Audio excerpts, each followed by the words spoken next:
Talking to Mr. JLee, who's the president of AFL-CIO, and KLillard, who is the president of the African American Cultural Alliance.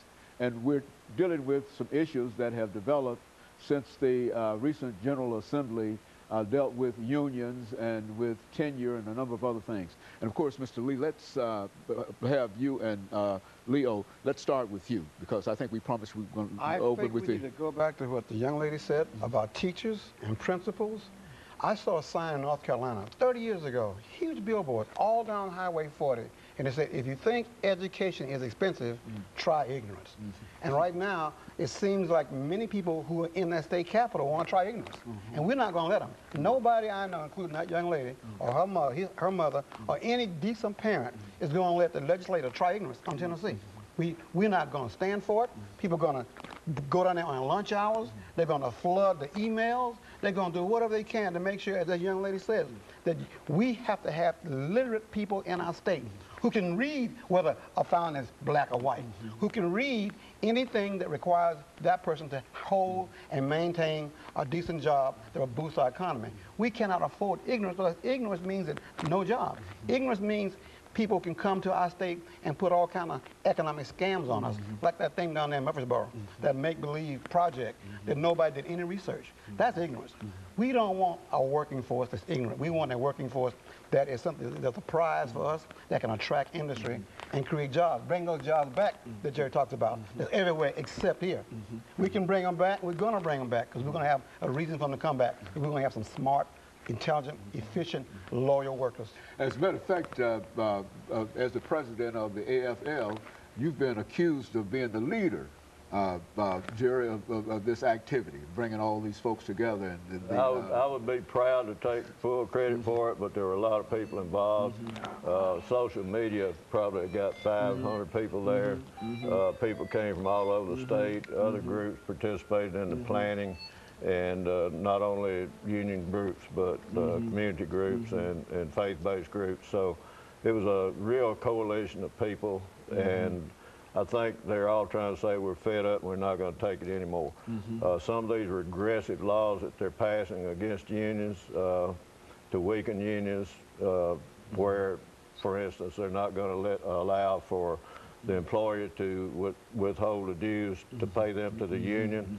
And when that happens and people start having to pay on their own, they're going to forget it. They're not going to be able to afford it this week, and it's going to weaken the unions in that manner financially. But they're also trying to take away their right to collectively bargain the terms and conditions of their employment. And it's just unconscionable. We've had those rights. Now, public employees don't really have the right to collectively bargain a contract. They can have a memorandum of understanding. But the fact is that teachers have had the right to a contract since 1978. And I think our schools have done very well under that contract and under those conditions. They're trying to say that other teachers that choose not to belong to the union are not represented. That's not true. The union represents every worker in this state. It's a right-to-work state. People that are in the union in Tennessee are there because they want to be, not because they have to be. And they remember things like not having weekends off. They remember things when their boss could fire you on the spot. That's right. When they remember when somebody that age of that child had to work. Now that's what unions brought to America.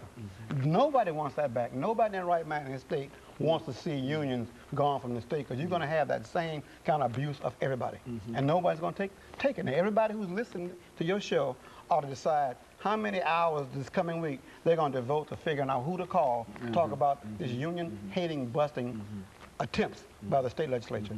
And you would certainly encourage that. What would you say to these folks that are out there this morning in reference to let their voice be heard, come out and support these efforts, join these efforts. We will publicize them. Social media has picked up on this, and they're really helping to develop crowds and what have you to come to these events. The national AFL-CIO, by the way, I'm Tennessee AFL-CIO president.